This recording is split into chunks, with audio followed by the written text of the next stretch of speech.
And Bonds hits one high. Hits it deep. It is out of here. 7:56. Bonds stands alone. Now Booker with Tucker on him. Throws it up for 8. Shot blocked by Antetokounmpo. What a block from Giannis. 17 seconds from Game 7 or from championship number 6. Jordan, open. Chicago with the lead. Minute remaining. And they're putting Curry in the pick and roll, trying to get him on Irving. Irving and Curry, one-on-one. Irving puts it up. It's good. Kyrie Irving from downtown. We're sending it in, Jerome. That's for damn sure. Yes. What is up, everybody? Welcome to Taproom Sports Podcast. I'm your host, Jordan Stacks on Stacks on Stacks Flats. Joined as always with my guys, Mr. Swerve Washington and Big Bob Larson. How we doing tonight, fellas? Doing good, chilling. Yeah, had a good day in the city, so I'm doing well. Nice. Bruised as fuck thumb though from hitting the batting cage last night. Oh shoot! He was hitting 90 miles an hour. I hit 86, so close enough. That's pretty good for an old man. I was impressed, but yeah, definitely fucking black and blue today. We gotta get you some gloves. He was probably also drinking too. That too. Yes, it was. So I'm just glad I didn't take one off the face. That's good. That knowing you too. Yeah, shit. Yeah. It's a win if I didn't get that hurt. No broken bones. At least not that I mean I can move. So good. That's okay. Yeah, I can just see Fallon one straight back and either like off the leg or off the foot, the face. Oh God, that's me for you. Yep. Well, what a weekend of sports. NBA Finals is underway since we last spoke. 1-1. Miami ties it tonight with an outstanding performance. Another game where Jimmy Butler is not the best player on the floor for the Heat, and they win, which is quite surprising. Yep. NHL Stanley Cup underway. Vegas smacks in game number 1, 5-2. 4-2. 4-2? No, 5-2. It was 5-2. 5-2? Yeah, they got that. Okay. 5-2. Vegas takes control of that one, and before we came on, Irv and I were talking. No update from the NHL on Kachuk. So as of right now, he's playing tomorrow, which is honestly surprising. I thought he was going to get suspended for sure. I don't think he'll get suspended. That sucker punch. Yeah, I don't know. Yeah, that's hockey.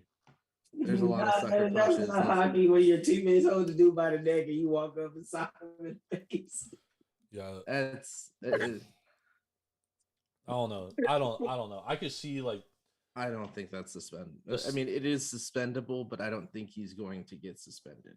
Yeah, in the NHL Stanley Cup Finals, that'll be a brutal loss. I'll probably say give him a little bit more leeway, huh? Yeah, probably. They'll give him a $5,000 fine. Let's be real. They don't do like big fines in the NHL? Everything's like $5,000, which is like, okay, cool. Yeah, that's a lot. Biggest I ever seen was that one dirtbag. What was his name? Where the dude was skating down the ring and he just socked him in the back of the side, sucker punched him and broke his eye socket and knocked him out, and the dude was bleeding all over. Marty McSorley? Are we talking old school? No, Bertuzzi. Remember that? Bertuzzi. Yeah. He got suspended for like 50 games or some shit. Marty McSorley was the one who went skated up behind and just baseball swung his stick at the guy's head. Oh. That was fun. That dude is Bertuzzi was dirty as fuck. So was the McSorley one. Definitely gotta watch that if you haven't seen that. Like, he literally baseball swings his wood stick at the guy's fucking head. That's insane. That's crazy. Big show on deck. We are going to be talking some baseball storylines and such. Obviously, we're going to be diving into NBA and NHL. We are being brought to you by Tavour. Make sure to go to Tavour.com or download the Tavour app straight to your mobile device and use promo code TAPROOM for $10 off your first purchase of $25 or more. That being said, Ben, what are you sipping on tonight? Yeah, I am going with I don't know how to pronounce it. Pogonip. So it's Pogonip Pale. Pogonip, Pogonip. It is coming from Discretion Brewing, which is out of Santa Cruz. So this one is 5%, so it's pretty low. It is a pale with they use grapefruit zest when they're making it, so it's got that grapefruit taste to it. Interesting. And then give it about where are we at? Give it about a month or so. I'll have some of the beer I just brewed with the pops on Friday, so that'll be on the show. Nice, dude. Yeah. Interested to hear how that one turns out. Yeah, it's a new process this time. It was an all like dry, so we'll see how it is without using a wort. Interesting. Yeah. I'm sipping on a Great Notion seedless in Seattle, a tart ale with watermelon, dragon fruit, and natural flavor. You could definitely taste the watermelon. I have only seen that one in like pictures. I've never actually seen it on. Yeah, it's the first time I've ever seen it, so I picked it up. Yep. First couple sips so far tastes very, very delicious. So looking forward to finishing this one off while we talk some sports, and let's get right into it. Do you guys want to? What do we want to talk about first? Should we talk about NBA since it just happened, or NHL? Or should we talk? All right, so NBA tonight, Miami Heat closed as 8-point dogs. The total was 216. So Miami covers, wins outright. Game goes over. We were on the over, so could cash that ticket. Let's go. But man, this is a series that I was very confident that Denver was gonna win pretty easily. And after game one, it felt that way, and I was like, damn, there's no way the Heat can beat this team 4 times. And although the Nuggets lost today, the Nuggets everybody aside from Jokic played terribly, and they only lost by 3 points. Yep. Which I know there's no moral victories in sports, but looking at it from the series perspective, it's like, hey, you were in this game, and literally everybody but Jokic played bad, and you still almost won the game. You only lost by 3 points. So I think that is something that's good going forward. The Nuggets got to get something from Michael Porter Jr., though, man. This guy is too good to be scoring 5 points. And that's true, Jordan, and I agree with you, but we got to remember, Denver is a completely different team on the road than they are at home. They've been better on the road in the playoffs, though. And a lot of against the Lakers, they was. And a lot of their road stats in the beginning or in the regular season, you can't really put a whole lot of weight into because they did rest a lot of guys on those road games at the end of the year. So keep that in mind. And Heat haven't been playing good in the playoffs at home, right? Have they been winning on the road a lot? Yeah, they went on. I mean, they're kind of like Miami's not like a huge home court advantage. Mm-hmm. People barely even show up to the playoff games there. Thanks. The finals game is gonna be packed though. Yeah, there'll be people there, but I mean, Denver's just they're just so much more talented, dude. Yep. And one thing, so was the Celtics. I'm not gonna lie, I'll be shocked if the Heat win this series. Yeah. Yeah. But the more Denver play with their food and get them more confidence, though, it's not a good sign. Yeah. I just don't see Miami shooting the ball from the 3-point line the way they did,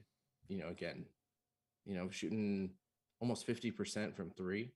They've been doing that almost the whole playoffs, Ben. Yeah, but I mean, game 1 they were able to. Game 1, Denver was able to stop that Nah, they missed a lot of wide open threes in game one. Caleb Yeah. and Max Strus. Only shot 33% in game one and then 50% in game two. Yeah, they got back today. Like, yeah, that's what you have to do is protect that 3-point line for Miami. And But I like the way they let Jokic get his, but Jokic only had what 3 assists, 4 assists tonight. Yeah, I mean that's the way you got to beat him. In the playoffs, every game he scored over 40. Denver's 0-3 in those games. So, like I said when I opened, Jamal Murray was bad. He shot 7 of 15, but I mean like he really didn't. He only had 11 points going into the fourth quarter, and a lot of those shots were down the stretch. Michael Porter Jr. 2 for 8, 1 for 6 from 3. I mean, come on, man. Like, you can't play that bad. Aaron Gordon, 5 of 7. Like, he was good, 12 points. But, man, really, outside of Jokic, I mean, you didn't get nothing from any of these guys. Yeah, Caldwell Pope been terrible in the finals. Yeah, he hasn't been good. And he's made some boneheaded-ass fouls, dude. Yeah, Fouled 2 3-point shooters today. In the fourth quarter. Just not very smart basketball. But, Denver was minus 410 in this series for a reason. They are the better team. Yeah. They're minus 270 right now, so if you like Denver, there's some better value on them to win. Could have got Heat plus 550 to win the series after game one. Now that's down to plus 220. So it'll be interesting. The line opened 2 for Denver, favored on, what is it, Tuesday? The game? Tuesday or Wednesday? Wednesday. Dude, I don't know why they have so many days off, dude. Yeah. This shit is crazy. It's insane. But Denver minus 2 for game 3. And the total is, let me see. 216. 216. So Yeah. the same thing as today. I'm seeing 215 and a halves too out there. So money coming in on the under. You guys have any leans for that game? What's the spread? Denver lane 2. Miami. We're also plus talking 2. about Tyler Hero coming back. How much does that I honestly play for Miami or for Denver? Ben, I think that is not a good thing for Miami. Better for Denver, yeah. Yeah, I'm probably gonna win the over again, honestly. Yeah. Yeah, I mean, I thought I played the over today because the over in game 1 was 219. It obviously went under, but then we saw a huge adjustment. It opened 215 on for game 2, and I was like, dude, that 4-point switch, that's just too much. So I played the over. Yeah. Yeah, but if you do have Tyler Hero coming back, that's going to put Duncan Robinson back on the bench. Yeah, or at least with more bench time, and he balled out today. So yeah, it's gonna be interesting how Spo staggers the minutes. works his rotation because But I'm pretty sure he's gonna be on like a pitch count too, right? probably because I mean Vincent was incredible today. 23 points, 4 of 6 from 3, 8 of 12. Max Strus started the game really hot. He was like 3 for 4 from 3. Ended up 4 for 10, so he missed his next 6 shots. But I mean, still, he shot 40% from the floor, 14 points, 6 assists. So I just don't know how he's gonna play the rotation. I mean, Caleb Martin hasn't been good this series, so yeah, maybe he takes some of Caleb Martin's minutes. I don't know, because if Caleb Martin's not knocking down shots, I think he's a better. Did Heisman get any good run tonight or no? Because he got some good run in game 1. 6 minutes. Oh yeah, he didn't get no minutes tonight. Yeah, he only played 6 minutes. So we'll see how this series plays out. I'm still pretty confident Nuggets get this done in 5. I don't think they lose another game. I think this is honestly a wake up call for Denver. Yeah, I can see that. Would you have some concern if they lose game 3? Or they would have to lose both for you to have concern. No, I mean if the Heat take game 3, I mean the Heat are absolutely live to win the series. I keep saying it, like the Heat can't continue to do this, and they continue to do it. But dude, I just think because Denver is definitely the most talented team they played all playoffs for sure. And we could argue Boston is as talented, but Denver's not as dumb as Boston. Boston's just so made so many mental mistakes that Denver doesn't really do. But if Michael Porter Jr. does not wake up, the Heat could definitely steal this series. Yeah. I said before the series, he was the key. I mean, Porter played well in game 1. He played all right. He didn't shoot well. Yeah. But, I mean, he shot terribly today. He's forcing up a lot of bad shots, too. Yeah, 14 points, 2 for 11 from 3. Wow. Yeah. He did not shoot well in game 1. Not very pretty. All right, let's move over to the ice. The Stanley Cup playoffs where they play every other day like a final should be played. How it should be, yeah. Vegas takes game 1, although the NHL waited like a week for the Stanley Cup to start. I don't know why. Yeah, Vegas got 4 days of rest. Yeah. Of course they want to give Vegas rest after playing a 6-game series. And But to be honest, it probably had something to do with the arena. There was probably something going on. yeah, in hindsight, like 2020, we probably all should have seen the Panthers losing that first game because they had such a long period off. I mean, they went 10 days in between games, 9 days in between games. Yep. I mean, I know we talk about rust a lot, but I mean, like, that was pretty bad. Well, and I think that contributes to why they took so many penalties, and kind of dumb penalties that were definitely a little chintzy. You'd think in the finals they wouldn't be called, but it was because they were always half step behind. So I think now that they've gotten their feet underneath them, the game 2 is going to be at least a lot more of a battle. Which, I mean, period 1 and period 2 were pretty even. It was that third period where the pucks go off the post for Florida and they find a hole for Vegas. So you get those bounces. Each team is going to get bounces in every game. Right. They just went Vegas's way in game 1, and game 2 I see them going a different way. If Kachuk is out, that's huge. Yeah, that is absolutely huge. I think this is going to be a game time decision, tomorrow morning decision for me to see if the NHL rules on a suspension. I don't think it's going to happen, but I also it's like the NHL. They want Vegas to win. I like the under in this game. I know there were 7 goals last game, but I think Bobrovsky, will look more like himself in the next game. And Aiden Hill was awesome. And I mean, he's been awesome. So I think he continues playing that way.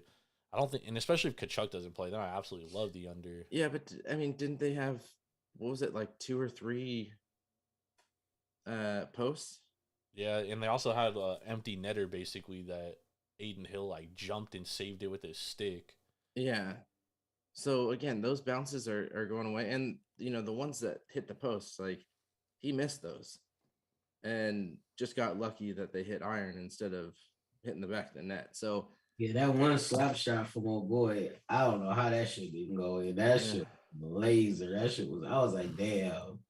The whole field jumped up and thought it went in. Yeah, I think I'm still gonna go with the over here. Yeah, I think there's gonna be a lot of goals scored this series.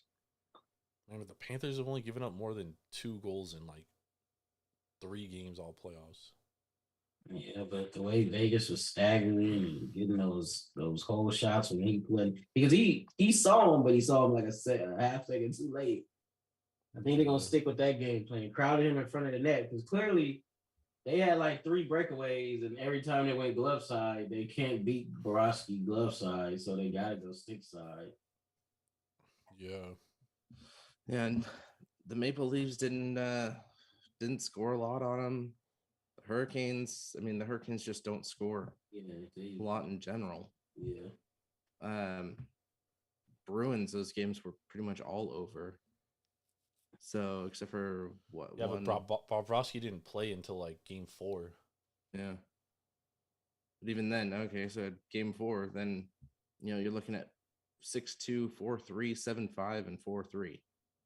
Yeah, but he's gotten better throughout the series, but that's a high-powered offense, just like the Golden Knights have. Maple Leafs don't know what they're doing, so Yeah, the Golden Knights got 4 legit lines. Yeah, and you could see it playing out too. Like, I think it was the second period. I felt like they like totally dominated. I don't know how. Florida tied it up there with like 2 seconds left in the second period, which kind of made it seem a little closer. But I felt like Vegas kind of like controlled the game. So, I mean, we'll see. Like you guys said, Kachuk, if he doesn't play, man, like it's bad news. yeah. Golden Knights minus 140 right now, which kind of tells me that a lot of people don't think he's gonna play because this game was like minus 120 on game 1, right?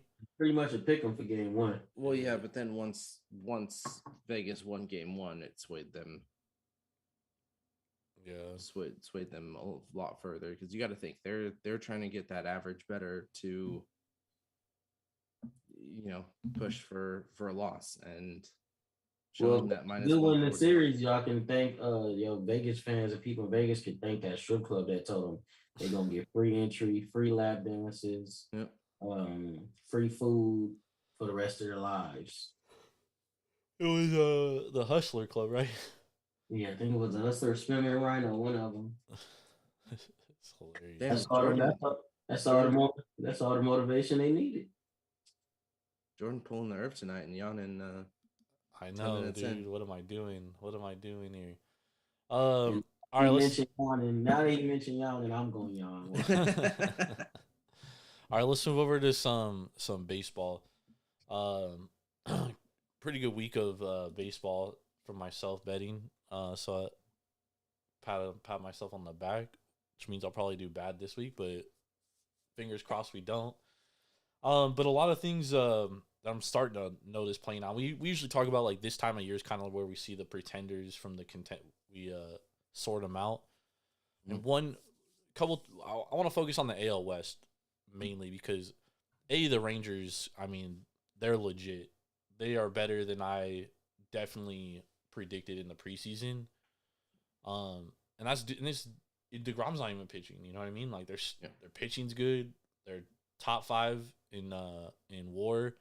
They're arguably the best offense we've seen in a long time, hitting the ball. So my question to you guys is, who wins this division? And then I also want to talk about the Angels and Mariners, because these are two teams, like the Angels have, 2 best players in baseball. They can't figure it out. And the Mariners, that was a team that I know, Ben, you were high on them. You were high on them last year, and, they're one of the worst offenses in baseball. They have 4 guys in the top 5 in strikeouts. It's crazy. Yeah. So I just want to open it up. What do you guys think about the AL West? Let me pull up the futures market here for the division. Houston's still the betting favorite, minus 175. The Rangers plus 195. Angels plus 1,300. Mariners plus 1,600. And the A's, you can get them plus 100,000. They're like 29 back, so that ain't happening. They need money ball back to come back for this one, baby.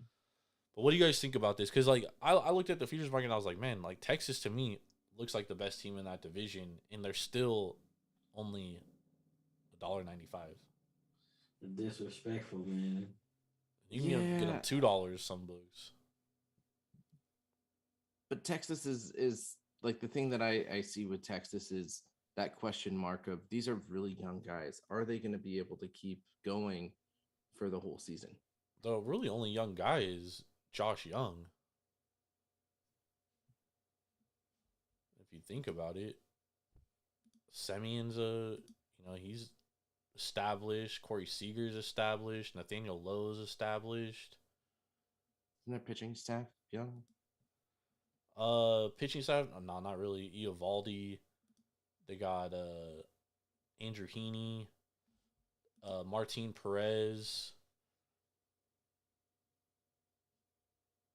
They're pretty. John Gray. I mean, they got older guys. Sorry, I'm pulling it up right now.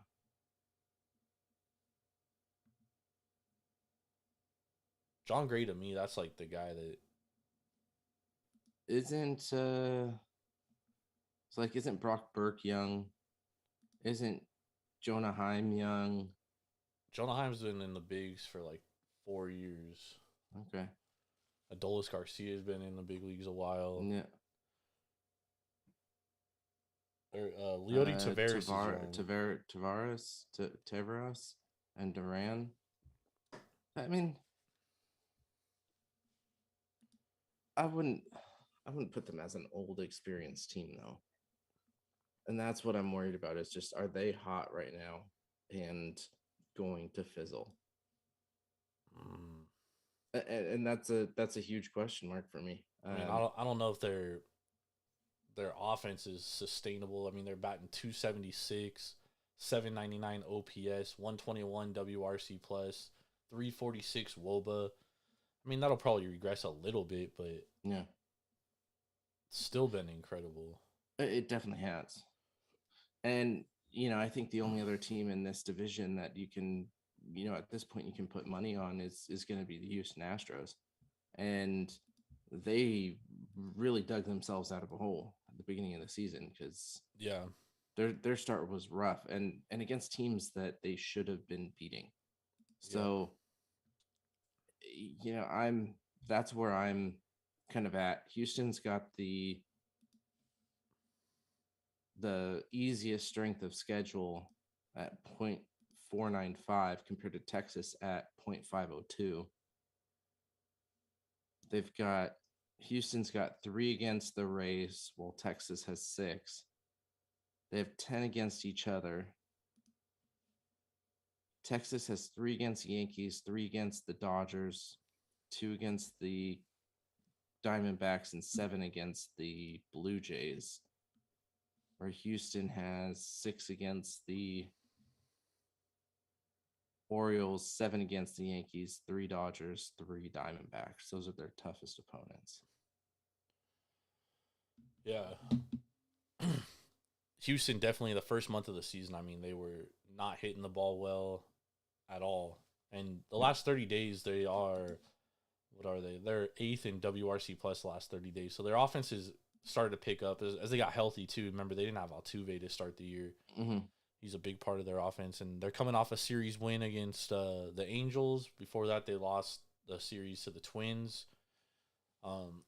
So, and they got a big series up against the Jays this week as well. Which, the Jays are coming off a big series win against the Mets, as they were kind of floundering there for a minute, and they just swept the Mets.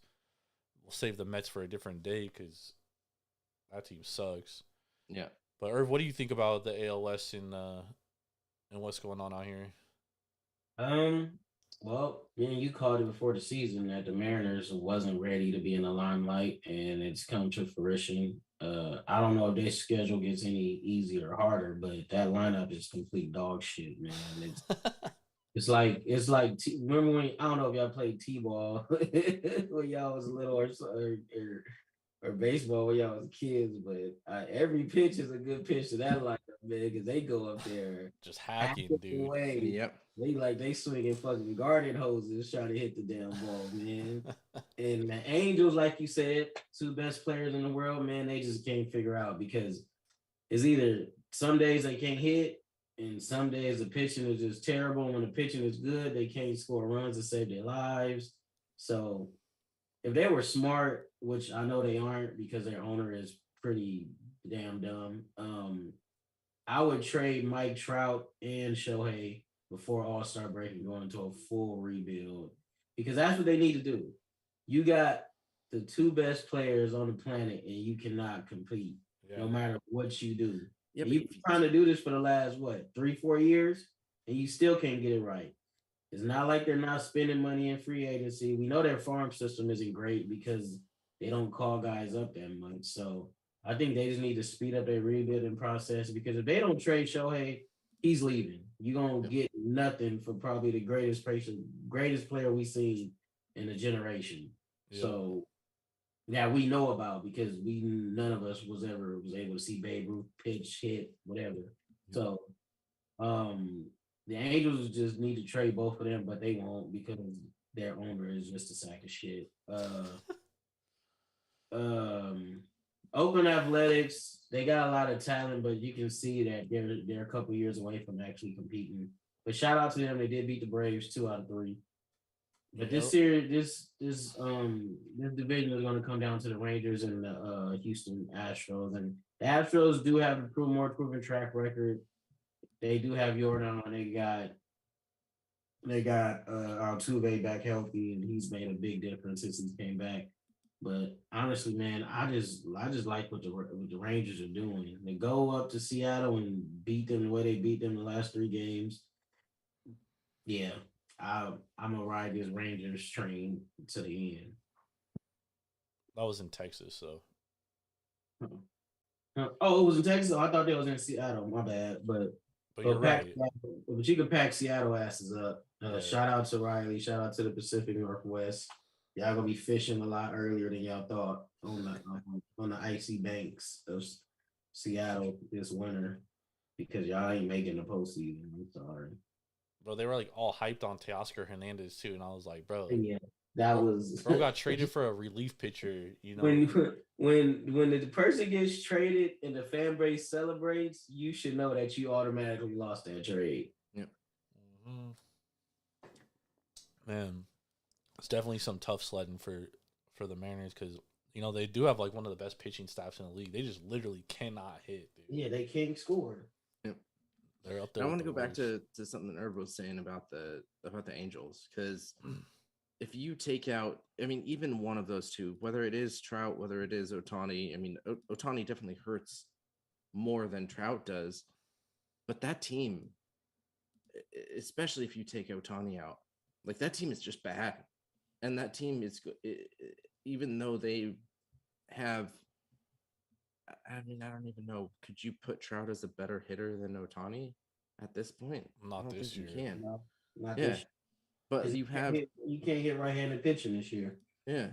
You have 2 of the best hitters in baseball, and you can't win. You take one of those guys out too and put a regular average Joe, professional ball player in there. We'll be nowhere near 500. Nowhere close. But that's the problem with the Angels, though, is because like they're spending money on these guys. Exactly. You know what I mean? It's not like these guys are like on rookie contracts or anything. Like they went out and they signed Tyler Anderson, Brandon Drury. Yep.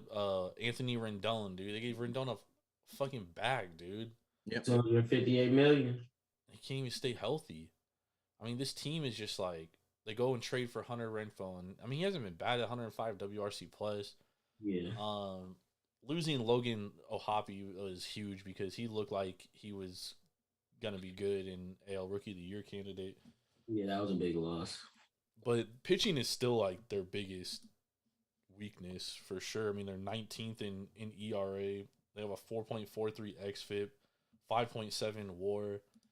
I mean, the pitching staff just up and down, and that Ohtani included, dude. Ohtani hasn't pitched very well the last month. You know what I mean? So not only are they struggling hitting, but they can't pitch. So it's like the worst of both worlds. You know what I mean? Yeah. Like Irv said, like it's always inconsistent. Like one day they put up 11 runs, but they give up 12. Yeah. Next day they shut a team down and only allow 2 runs, but then they can't score. Yeah, it's never like on the same plateau. And I'm with both you guys, like or Irv especially. Like you gotta trade Ohtani, man. Like you cannot let him walk for nothing, dude. Yep. Because he's already basically said, not him, but his representatives have basically said if the Angels aren't competitive, he is not re-signing with the club. Yep. Yeah. So trade him to a National League team and get something in return, dude. Yeah. You know, because I know the Mets, you know, I was telling Irv the other day, like, I guarantee Steve Cohen, even without a guarantee that he'll resign. Yeah, he'll trade his top 10 prospects for Ohtani. Guarantee it, dude. He will do it just to get him in the building and try to talk him into resigning. Yeah. So be interesting. I mean, they could get a haul for him, too. I mean, I know Mets aren't the only team that would be interested. I guarantee a lot of teams will be interested. Oh, yeah. Even for that half season, there's going to be a auction for him, and that's going to be a high number. But I doubt he gets traded because that's just how the I Angels don't even think operate. the Angels are smart enough to trade him at this point. Yep, I agree. Because And they owe 60% of their attendance to that man being on their team. Because I don't even Mike Trout is a draw like that no more. It's Otani. Yeah, agreed. Yeah, but you take both of them away, that's like 90%. They're Oakland Yeah, A's territory. they're back to being the Angels they was during the mid-90s before the rally monkey. But imagine all the prospects you get for both those guys. Yeah, I know that's what they need to do. But that But then they have to develop them. that shit stay in front office and that owner that he I don't know if you ever seen the movie Billy Madison. It was that damn Sasquatch. The Angels owner is that bus driver from that movie. Yeah. It's hilarious. Yeah. All right, let's move over to the NL East. The Philadelphia Phillies, man. This team is atrocious, man. They're the Angels of the National League. Bro, this team, I mean, they've spent more money than anybody. And Trey Turner wanted to play where it's cold, and his bat and his glove is cold as ice. Well, he's never had a great glove, but y'all know what I'm just saying. Yeah. Trey Turner 81 WRC plus 294 WOBA, dude. That's like way below like what is good. Kyle Schwarber is batting like 160, but still has a 99 WRC plus. Because he hits homers. I mean, this team, dude. Brandon Marsh is like one of their best players this year. That's not good at all, and their pitching has regressed a ton. Yeah, a ton, dude. 24th in ERA, 4.61, 7.2 WAR though. I don't understand that. And their bullpen is outside of that lefty. Their bullpen is terrible. Yeah, their bullpen's not good. I mean, when you got Craig Kimbrell as your closer, dude, you already know. You already know. Yep. But shout out to Dodie, got 500 saves now. Good, congratulations joining that club, buddy. Yeah, I mean that's a hell of a milestone for sure. Yeah, for him, but I'm pretty sure he's blown a good amount too. Oh yeah, dude. Especially the last several years. Yeah, but you called it, Jordan. The Phillies were more like a one-hit wonder last year. Yep. I knew Wheeler and Nola were not going to replicate what they did last year. But I'm still surprised at how bad they are, though. Yeah, me too. And the Mets, man, Lindor, I don't know what happened to bro. He was looking like the best shortstop in the game, but he done fell off a cliff. They can hit a little bit, but they pitching is just horrible, man. Man, their whole everything is horrible for them. Bro, they're just not a good team right now. $18 billion man better spend some more than billions. I think that the injury to Bryce Hoskins is definitely a big hurt to that team. Yeah, that's true too. Because he was their most consistent hitter during the postseason too. Yeah, but we knew that this team doing what they did last year, they shouldn't have been anywhere close to even the playoffs. And the way that they killed it the second half of the season, like it just that wasn't this team, and it really does hurt them, draft pick wise and looking at their futures, because they could have gotten a lot better prospect than probably a top 5, top 10 prospect, and you throw that away for a run. I mean, I know that they made their money, but long term, a lot of these guys got paid because of that run, and a lot of their guys don't get the opportunity to play and get that time to get them to that next level in a couple years. Maybe not a couple years, but a year or two earlier than where they were, because they make that run last year. I mean, I don't think they envisioned Trey Turner falling off a fucking cliff, in year one of that contract. I mean, he's been atrocious, man. Like, he's been awful. He's been below replacement level. Yeah, but like, do you go and do you keep Bryson Stott? Do you keep Schwarber? Do you trade for Marsh? I guess Marsh was there at the end of the season. But like, are those guys who are on your team this year if they don't go through that run? I mean, why pick up Christian Pache? Like, yeah, I don't know. I mean, like, obviously you make a World Series and you lose, and it's like, well, we got there. Like, what do we need to do to get better? Yeah. You obviously want to try to get better. You don't want to just be like, oh, you know, we don't really have it. 'Cause, I mean, they did get there, but I mean, like, they're not getting consistent production out of the guys that helped them get there. Like, Schwarber is not nearly as good as he was a year ago. Yeah. You know, the pitching was really the key to what really helped them, along with the timely hitting. And their pitching is terrible this year. Like, Yeah. Nola was a Cy Young candidate last year. Wheeler was a Cy Young candidate. Both those guys stink this year. They've really regressed. So I mean, it's hard to fault them for trying though, and trying to improve. It's hard to envision how this is all played out. You know what I mean? And I don't know what they do to fix it, because I mean, they're already spending a ton of money. It's like, what do you do? Like, spend more money? I mean, you're getting career year out of Brandon Marsh, and it's not helping. You know, and maybe they do turn it around at some point. You know what I mean? Because it is a long season. But Yeah, and Real Muto got to start. Man, he got to start hitting, playing, throwing guys out, doing something. The Yep. dude just fell off a cliff. I feel like all those guys had everyone except for Harper, dude. It's like none of those guys are playing, and Harper was out for most of the Yeah. year, and he can't even field because he can't throw. Yeah. So it's tough, man. They do have the second easiest strength of schedule for the division. Well, that might benefit them. But look out for the Marlins, though. Miami has the second hardest in the division. Luis Arias might hit 400. 10th Man, hardest. He's flirting with it. If he hit 400, damn. Miami's problem though is like when they lose big, Yeah. like 10-1 to the fucking Padres. Oh, just frustrating. All right, let's get our top 5 teams in for the week. Who do you like, Ben? So number 5, and this is big. Any team that wins and beats the Dodgers in a series are got to be top 5 in my eyes. So that puts the New York Yankees at number 5. Number 4, we got the Houston Astros, 4-3 this week, 7-3 in their last 10. They got worked over by the Twinkies, but then they took that frustration out on the Angels. So that's why they get their number 4 pick for me. Number 3, Baltimore was really just a par week for them. 3-3 this week, 5-5 in their last 10.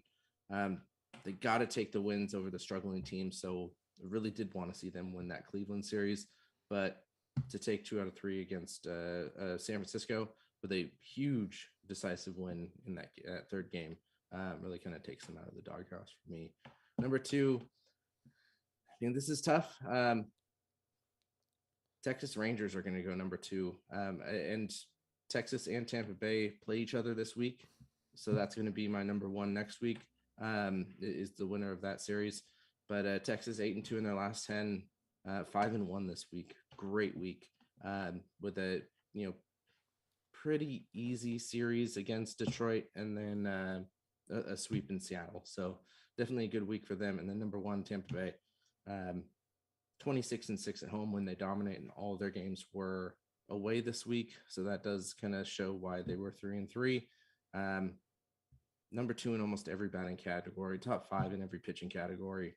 So big series this week, and that's going to be my number 1 for next week. Yeah, I'm looking forward to that series. What's your top 5 look like? My top 5 is the same as Ben's, but you take the Skankies out and put the baby snakes in there. Okay. Baby snakes, okay. I also 5 I have Diamondbacks, 4 I have Atlanta, 3 I have Baltimore, 2 I have Tampa, and 1 I have Texas. I got the Rangers. I just the Rays bullpen has regressed so much this year, dude. And like what was a strength for them a year ago is now like anytime the bullpen comes in, it's like, oh my god, dude, are they gonna be able to hold this lead? You know what I mean? You're not used to saying that about Tampa. You know what I mean? Usually it's like those guys come in, it's nails, but not this year, man. It's a hold your breath. Yep. It's a lot of feathers. Yeah, I do gotta say that was a tough 1-2 this week. Yeah, pick. Yeah, I think you could go either way with it. I just think overall, I think Texas is the better team right now. Yeah, ultimately. And you're right, dude. That series is gonna show a lot. It's gonna show us a lot this week. Man, the Oakland A's run differential is -212. Yeah, it's dude, bad. They're awful, dude. It's very bad. It doesn't get any worse than that team. All right. Let's get some best bets in here, fellas. My best bets for tomorrow is the over for the hockey game, which is Stanley Cup game 2, the Knights versus the Panthers. All right. And baseball looks super tricky tomorrow, but one game I do like is I like the Pirates at home against the Athletics, even though they're -195, so you might want to take a run line. And I like McClanahan on the mound against the Red Sox. Give me the Rays. Pittsburgh -1.5 and Rays money line. Yeah, at this point you could just play the run line against the A's every game, and you're probably gonna win. Oh no, but if they facing a lefty, you play the over because they smack the shit out of left-handed. Yeah, they do. They really do. All right, Ben, what's your best bets? Yeah, I'm gonna go. I do like both of those bets for baseball, so I'm gonna switch it up a little bit. I'm gonna go Texas over St. Louis. And I'll go run line there too, get a better vig there. And then my hockey bet is going to be just determined on Tkachuk. If Tkachuk is in, I think you take Florida. If he's out, you take Vegas. Makes sense. All right, my best bet for Monday is the Houston Astros +110, going against Toronto. Alek Manoah on the mound. We love fading Manoah this year. Bro has an 18% walk rate, which is incredibly high. Houston is starting to click, and I feel like this is a good spot against Toronto too, because Toronto's coming off that big series sweep of the Mets, and their bullpen is absolutely fucking taxed from the weekend. So, give me the Astros money line. Let's get it. How's your beer, Ben? It was good. It's one of those that you can drink, really cold, and then also as it warms up a little bit, it's still super strong beer. At 5%, it's very drinkable, and discretion out of Santa Cruz, they've been 50-50 on their beers for me, and this one is definitely one of the winners. It has a great grapefruit smell and taste to it, not overpowering, but still there. So I'm gonna give this one a 4.5. Nice. 4.5. I'm giving this great notion of a 4.8 out of 5. There we go. Very tasty, very light, easily drinkable. Tastes like watermelon juice. It is awesome. Like real watermelon or like candy watermelon? Not like real watermelon. Okay. It's delicious. Fun fact: Irvin Washington can't stand watermelon. Really? No, huh? Damn, I love watermelon, bro. I hate the fake watermelon taste, but real watermelon, I'll fucking eat that shit all day. Yeah, I love watermelon. I can't front.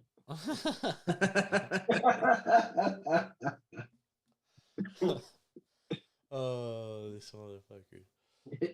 You ever had yellow watermelon? I have. Yeah. It's good. It's I like regular watermelon better though. Just tastes a little better. What was that one song called? Watermelon Chicken and Beer?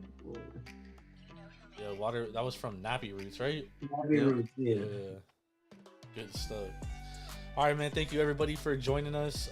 This week we'll be back Tuesday night to break down some baseball and get some best bets. The shows have been incredibly hot the last couple weeks, so we're hoping to continue that run with Tuesday's show.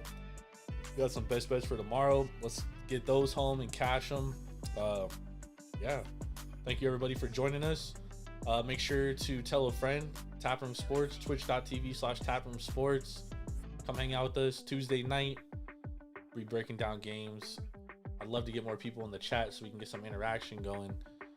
So yeah, man, we'll be back. College football is getting creeping up on us. Yep. We'll be back with our college football preview. We're starting June 22nd. We'll be breaking down Conference USA. just like last year, we'll be going through every single conference, breaking down the teams in the conference as we lead up into kickoff, man. You're here. Let's get it. Thank you, everybody. Have a blessed Monday. We're out.